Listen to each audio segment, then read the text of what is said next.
నమస్తే. హర్యానా ఎన్నికల సందర్భంగా ఒక స్వీట్ జిలేబీ ట్రెండింగ్‌లో నిలిచినట్టే మహారాష్ట్ర మున్సిపల్ ఎన్నికల సందర్భంగా గూడా రసమలై ట్రెండింగ్‌లో నిలిచిందనమాట. ఇక స్థానిక సంస్థల ఎన్నికలకు సంబంధించి బీజేపీ నేతృత్వంలోని మహాకూటమి విజయం దిశగా ఇంకా అంటే ఆల్మోస్ట్ అయిపోయిందింకా. ముంబై, నవీ ముంబై, పూణే, నాసిక్ వంటి నగరాలతో పాటు చాలా నగరాల్లో అంటే పార్టీ ఘన విజయం సాధించింది. అయితే ఎన్నికల విజయాలు భారతదేశంలో ఎక్కడ ఎలక్షన్స్ అయినా ఏ పార్టీ అయినా ఎన్నికల విజయాలను స్వీట్‌తో మామూలుగా అంటే ఏ శుభవార్త అయినా స్వీట్‌తో సెలబ్రేట్ చేసుకుంటారు. ఇక రాజకీయ పార్టీలైతే మోతీచూర్ లడ్డుతో జరుపుకుంటారు. ముఖ్యంగా భారతీయ జనతా పార్టీ. ఎందుకంటే మోతీచూర్ లడ్డు వాళ్ళ పార్టీ గుర్తు కాషాయ రంగులో ఉంటది. అయితే ఈసారి భిన్నంగా మహారాష్ట్ర ఎన్నికల సందర్భంగా భారతీయ జనతా పార్టీ ఈసారి తన విజయాన్ని రసమలైతో జరుపుకుంటుందన్నమాట. అది ఇప్పుడు సోషల్ మీడియాలో ట్రెండ్ అవుతోందన్నమాట. ఎందుకంటే ఎన్నికల ఫలితాలు వెలువడడం మొదలైన నుంచి కూడా ఎక్స్‌లో ఒకటి ఎక్కువ దాని గురించే మాట్లాడుకుంటున్నారు. ఏఐ జనరేటెడ్ ఇమేజ్ అన్నమాట అది. ఏంటంటే అన్నామలై రసమలై తినిపిస్తున్నాడు రాజ్ ఠాక్రేకి. ఎందుకంటే రాజ్ ఠాక్రే ముంబై ఎన్నికలు నిజంగా ఈసారైతే ప్రచారము మరి మనం నవ్వాలో ఏడవాలో తెలియని పరిస్థితి. ముంబైలో కూడా ఈ పరిస్థితి. ఆ మహారాష్ట్ర రాజకీయాలు కూడా ఇంత ఇంత దిగజారినాయా నాయకులు. అందులో ఠాక్రే వారసుడు ఇంత దిగజారాడా అన్న పరిస్థితి అన్నమాట.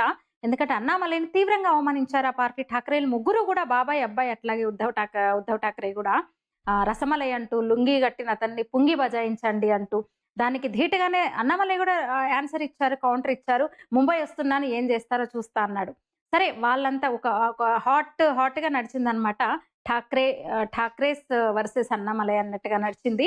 ఇక ఈ ఎన్నికలతో ఇంకా అన్నామలై వాళ్ళని విక్రిస్తున్నట్టు అంటే ఒక సెటైరికల్‌గా అలాంటి ఒక పోస్టులు, ఏఐ ఇమేజెస్ అయితే వైరల్ అవుతున్నాయన్నమాట. ఇక చెప్పినాను కదా! ఎప్పుడు మోతీచూర్ లడ్డూలతో విజయాన్ని జరుపుకునే బీజేపీ శ్రేణులు ఇంకా రసమలై పంచుకుంటున్నారు. బీజేపీ యువ ఎంపీ తేజస్వి సూర్య కూడా ఒక ఇంట్రెస్టింగ్ ఒక ట్వీట్ చేశాడు. ఏందంటే బృహన్ ముంబై మున్సిపల్ కార్పొరేషన్ ఎన్నికల్లో బీజేపీకి ఇది ఒక మధురమైన రసమలై విజయం అంటూ ఆయన ట్వీట్ చేశాడనమాట. అట్లా సోషల్ మీడియాలో బీజేపీ కార్యకర్తలు, లీడర్స్ వీళ్ళందరూ కూడా ఇంకా శివసేన అట్లాగే ఎంఎన్ఎస్ నాయకులను రకరకాలుగా ట్రోల్ చేస్తున్నారు. కొందరైతే నాయకులకు రసమలై బాక్సులు కూడా పంపించిండ్రంట లోకల్ వాళ్ళు. గెలిచిన దానికి సంబంధించిన లోకల్‌లో ఉంటారు కదా! బీజేపీ లోకల్ వాళ్ళైతే లోకల్ లీడర్స్‌కి రసమలై పంపిస్తున్నారంట. మరేంటి రసమలైకి ఎన్నికల ఫలితాలకి ఏంటి అంటే ఆల్రెడీ చెప్పిన గదా! అన్నామలైని రసమలై అని రాజ్ ఠాక్రే అన్నందుకే జనవరి 15న ఒక కార్యక్రమం అంటే ఎన్నికల ప్రచార సభలోనే మాట్లాడుతూ రాజ్ ఠాక్రే అన్నాడన్నమాట. అన్నామలైని రసమలై అంటూ ఎగతాళి చేశాడు. అంతేకాదు ఇది మరాఠీ ఐక్యతకు మద్దతుగా ఈ సభ జరుగుతోంది. ఈ ర్యాలీ నిర్వహిస్తున్నాము. అసలు స్థానిక సమస్యలలో బయట వాళ్ళ ప్రమేయం ఏంటి అన్నాడు. అసలు ముంబైలో అన్నామలై ఎందుకొచ్చాడు ముంబైకి అన్నాడు. తమిళనాడు నుంచి ఒక రసమలై ముంబైకొచ్చింది అని చెప్తూ ఇంకా లుంగివాలాను పుంగి బజాయించండి అంటూ రెచ్చగొట్టే వ్యాఖ్యలు చేశాడు. ఎందుకంటే అంతకుముందు వరుసగా అన్నామలై కూడా ప్రచారం చేశాడనమాట. ముంబైలో మున్సిపల్ కార్పొరేషన్ ఎలక్షన్లలో అన్నామలై బీజేపీ తరపున ప్రచారం చేశాడు. ఆయన చెప్పాడు బీజేపీ మేయర్ అయితే అంటే ముంబైకి మేయర్ బీజేపీ అయితే రాష్ట్రంలో ముఖ్యమంత్రి ఆల్రెడీ ఫడ్నవీస్ ఉన్నారు. కేంద్రంలో ప్రధానమంత్రి నరేంద్ర మోదీ ఉన్నాడు. అప్పుడు అది ట్రిపుల్ ఇంజన్ సర్కార్ అవుతది. ముంబైని కూడా బీజేపీలో ముంబై ప్రజలు బీజేపీని గెలిపిస్తే అది ట్రిపుల్ ఇంజన్ సర్కార్ అవుతది. ఇంకా ముంబై మరింత అభివృద్ధి చెందుతది అని అన్నామలై అన్నాడన్నమాట. దీనికి అన్నామలైకి కౌంటర్ ఇస్తూ అసలు ఏం పని ముంబైలో అంటూ ఒక స్వీట్ పేరుతో ప్రాస కుదిరేటట్టు ఎగతాళి చేశాడనమాట రాజ్ ఠాక్రే. అయితే అన్నామలై కూడా ఏమీ తగ్గలేదు. నన్ను బెదిరించేంత ధైర్యము దమ్ము లేదు రాజ్ ఠాక్రేకి. ఆదిత్య ఠాక్రే ఎవరసలు? నేను ఒక రైతు కొడుకునైనందుకు నేను గర్వపడుతున్నా అసలు. కేవలం నన్ను తిట్టడానికి మాత్రమే వాళ్ళు మీటింగ్స్ ఏర్పాటు చేశారు. అసలు నేను అసలు ఇంత ఫేమస్ అయ్యానేంటి ముంబైలో? ఇంత ఫేమస్ ఎప్పుడైనా నేను నాకే ఆశ్చర్యం ఇస్తుంది అన్నాడనమాట. అదన్నమాట. అట్లా రసమలైతో బీజేపీ సంబరాలు చేసుకుంటోంది. అన్నామలైకి సంబంధించిన ఇంకా ఈ ఇమేజెస్, పిక్స్ అయితే ఇప్పుడు అక్కడ సోషల్ మీడియాలో హల్చల్ చేస్తున్నాయి.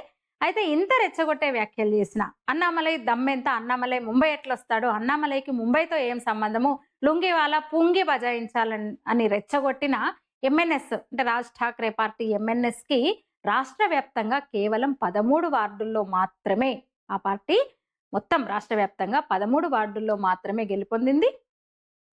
అయితే స్టార్టింగ్ చెప్పినాను కదా! స్వీట్ ఎలక్షన్ రిజల్ట్ దీనికి సంబంధించి మొన్న 2024 హర్యానా అసెంబ్లీ ఎన్నికల్లో గూడా జిలేబీ ఇట్లనే ట్రెండ్ అయిందనమాట. ఎందుకంటే ప్రారంభంలో అక్కడ హర్యానాలో కౌంటింగ్ మొదలు కాగానే కాంగ్రెస్ ఆధిక్యంలో ఉన్నట్టు కనిపించింది. స్టార్టింగ్ ఒక 1 అవర్ అట్లా కాంగ్రెస్ పార్టీ ఆధిక్యంలో ఉన్నట్టు కనబడడంతో ఆ పార్టీ సంబరాలు చేసుకుంది. హ్యాపీ జిలేబీ డే అని పోస్ట్ చేసిందనమాట ఎక్స్‌లో. పార్టీ అఫీషియల్ పేజ్‌లో అట్లనే పార్టీ లీడర్స్ కూడా హ్యాపీ జిలేబీ డే అని పోస్ట్ చేశారు. కానీ క్రమక్రమంగా వాళ్ళు ఓడిపోయిండ్రనమాట. క్రమక్రమంగా మళ్ళీ ట్రెండింగ్‌లో పూర్తిగా కాంగ్రెస్ పార్టీ వెనకబడిపోయింది. బీజేపీ ముందుకొచ్చింది.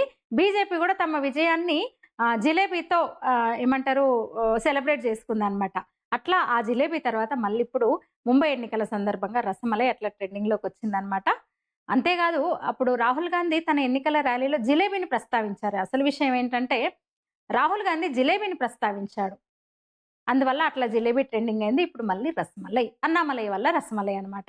ఇది ఆ స్వీట్‌కి సంబంధించి హిస్టరీ కాదు, వర్తమానమే. మీరేమంటారు? ఈ వీడియో మీద మీ అభిప్రాయం తెలియజేయండి. ధన్యవాదాలు.